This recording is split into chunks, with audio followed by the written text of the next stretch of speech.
Mibisita ang mga opisyales sa Asian Academy of Creative Arts sa GMA Network. Gikan pa sa Singapore, sila si A.A.C.A President Michael Mckay ug CEO Fiona Mckay.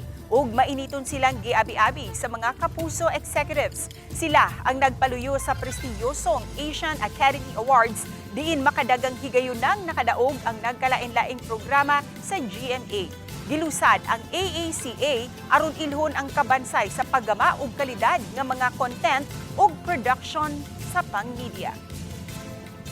We applaud the A.A.C.A for recognizing and celebrating the best in our industry, for our shared vision of nurturing the next generation of media leaders and practitioners, and in helping elevate the region's competitiveness in the global market. Natutuwa kami at natutuwa tayong lahat dahil it's their first time to come to GMA and we're happy to welcome them.